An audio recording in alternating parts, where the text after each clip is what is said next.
No, it's all good. No, that's why I'm here to show the folks around. But Can I come with you Yeah, for that come view on, of the sure. from the roof? I would love to. Hi.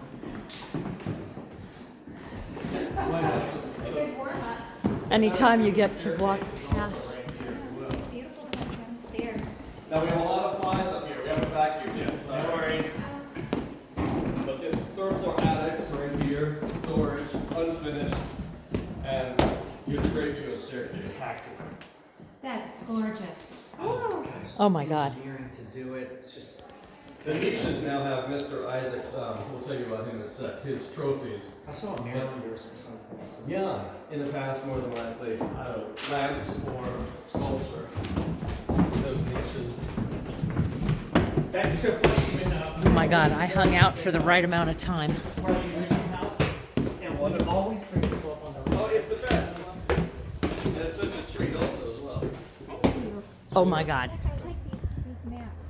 We should put mats on our roof so it's not struggling. Yeah. And Just have a rubber roof cover. You know, Oh, that okay. keeps the- this was done many years I like ago.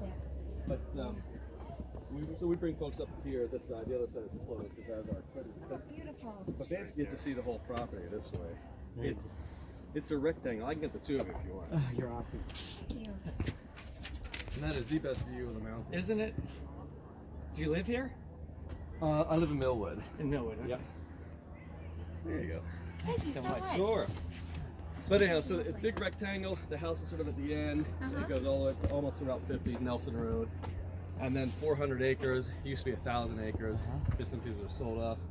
But we're a 501c3 nonprofit now. I was going to ask you how it's funded now. Yep. So it's in a foundation of sorts. Okay. So Mr. Harry Isaacs bought the house in 1986. He was 83 when he bought it. Six. And he had farms in Florida and then also Baltimore area.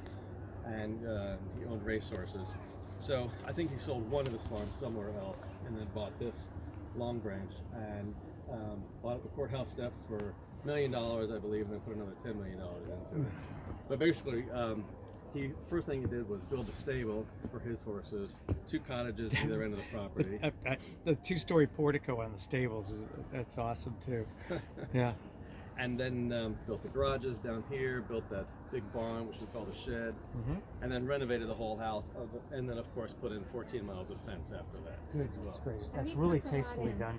That nice. It is, isn't it? Equipment sheds don't usually look that good. It looks quite original. in many ways. I But love anyhow, the so he put in- fireplaces He too. put in the blacktop too as well, and the road goes, or driveway goes around the house south, and that is Swift Shoals Road. If you take a left, it goes all the way to Shenandoah River. Yes. You take a right in the direction of Arboretum. He also installed a pond. Long Branch is named after the creek that flows in front, Okay. Long Branch. Okay. And so dammed up the creek, still flows down towards the Shenandoah River. Sure. And then in order to operate Long Branch, we have a horse retirement facility here, we do weddings, private parties, events. We have a distribution from the Harry Z. Isaacs Foundation. We operate as Long Branch Historic House and Farm. We're owned by Harry Z. Isaacs Foundation. That's the foundation. Okay. Do you have a separate group that takes care of the horses that handles the retirement? Well, it's also part of Long Branch Historic House and Farm. We have a farm committee, just like we have garden committee, house committee, and development committees, that sort of stuff. I have 13 board members right now, and just 4 staff: executive director, AA in the office, farm manager, and deputy farm manager on the farm. So basically, the guys are running the horse operation. We also have Iona Pillion, who taught every kid around here to ride horses. She's from Wales. She comes over on a daily basis, drives through just to monitor the horses Checks it, as well. yeah. And then the monthly fee of $225 is quite reasonable. Includes spring and fall vaccinations, regular hoof trims, dental work. That's great. Too. Yeah. So $225 is the retirement, is the monthly fee for, for the horses. That is not bad at all. That's a good deal. What a beautiful place to if you're retire. getting your feet trimmed and all that Yeah. business. And we separate them by gender and then also by temperament. So all the paddocks that you see with the red run-in sheds, those are for our horse retirement program. What's the how do you get your horse signed up for that? Just I'll give you a business card. I would like that. Thank Oh, you. sure. I have a friend Yeah. who's got a couple Oh, of thank you. geriatrics. Yeah, we've got about 5 spaces left. Well, she would need 2, and she's Oh, looking wonderful. currently, and she's Yeah. our rider at our farm. and I'm great. a breeder, so she's Great. riding our young horses. And Oh, well, wonderful. Let's when we get downstairs, I'll give you my card. My name is